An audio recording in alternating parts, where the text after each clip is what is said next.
What's going on, everybody? This is your boy CDL Shorty. I need y'all to like, share, and subscribe, please. As y'all can see, I am back at a truck stop as always. Guys, you know CDL Shorty wants to run for union president, all right? But I know why a lot of truckers don't like unions, all right?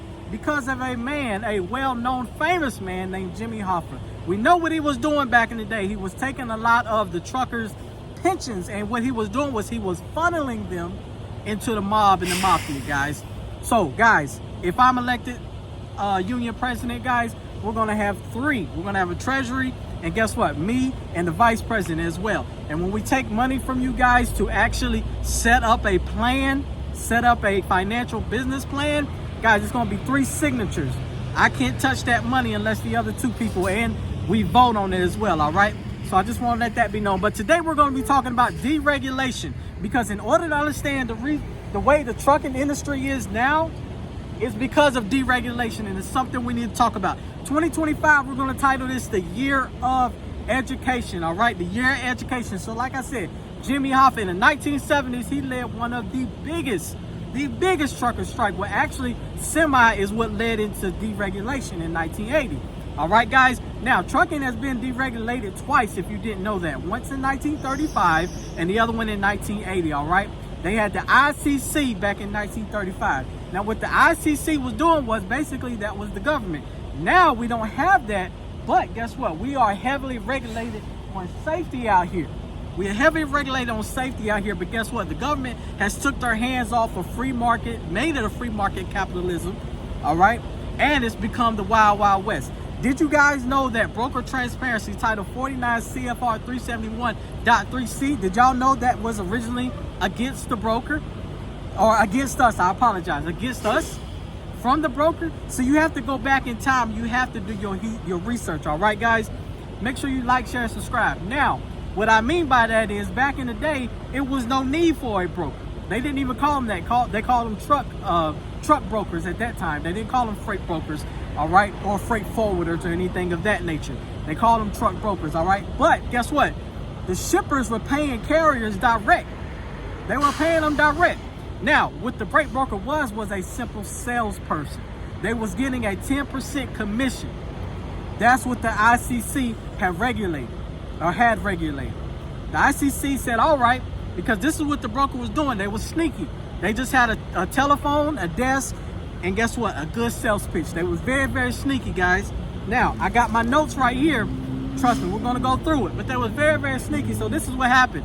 They said, all right, Mr. Trucker, I'm going to find you a load. All right, Mr. Shipper, I'm going to find you a truck. And then they just charge truckers a 10% commission. And the ICC said that guess what? Truckers can charge or a 10% commission or below. That's what it was. All right.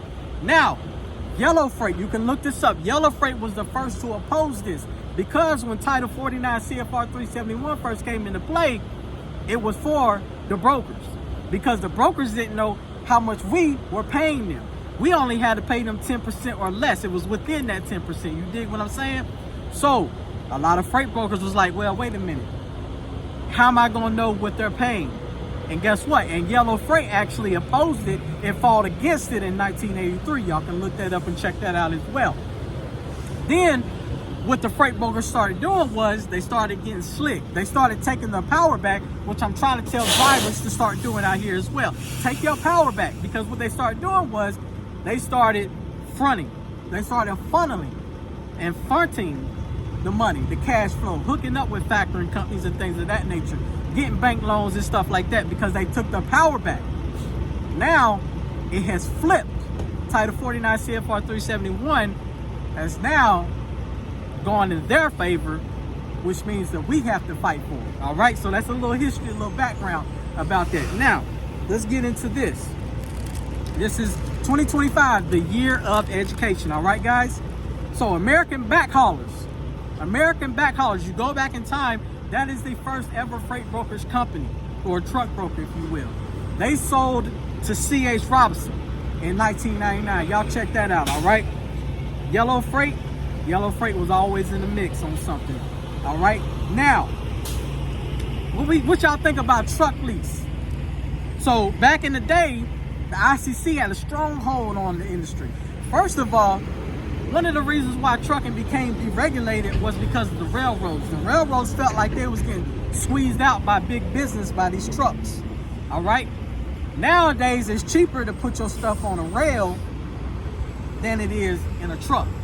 All right, JB Hunt, Swift, all of them do it. Oh yeah, by the way, these mega carriers benefited when deregulation came, because what they did was, it was a difference between an owner-operator and an independent. So you have to break those two down, right?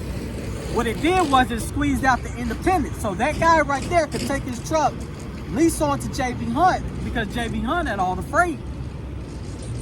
And guess what? You're an owner-operator. You're not an independent. It squeezed out a lot of the independents, all right? Deregulation was good up until 1984 and 1985. Then that's when it became really, really bad, because it created competition. It drove rates down, which today is why drivers get so bad pay. All right, now truck lease. This is one of the things why deregulation happened, because truck lease was this. Back in the day, in order for that truck to go pick up a load, I'm in Charlotte, North Carolina. Let's say if there was a load in Virginia, right? And the broker is in Atlanta. Truck lease, guess what? I had to go pick up that lease and sign some paperwork from that broker down in Atlanta in order to pick that load up in Virginia, guys. Do your research, all right, guys? Truck lease was an agreement where a truck driver would lease the vehicle to another carrier for one trip, and got paid for one trip, guys. So you have to do your research. So like I said, let's get back to the union, guys. We need this. I'm not gonna do any kind of thing fishy, because what's gonna happen is it's gonna go between the Treasury, the Vice President, and me, and it's gonna have to be 3 different signatures, guys. We need to become self-sufficient and take our power back like the freight brokers did. What do you guys think about that? Comment down below, all right? Also, do your research on trucking deregulation. It was cheaper, and it made it cheaper for the economy, the consumer, the big box people like Walmart and everybody like that. Amazon Prime would not exist if it went for deregulation, guys. We need to take our power back, all right? Take your power back as a trucker. Do your research. Do your research. Guess what? You do your research. You find out something CDL Shorty don't know, you contact me. We're going to do it together. Your mind and my mind together is going to create chaos. You feel me? Ain't nobody going to be able to touch us, all right, guys? So guess what? Take your power back. Speak up. Fight for your industry. And hey, pay for a trucker shower out here. All right, guys? Y'all take care.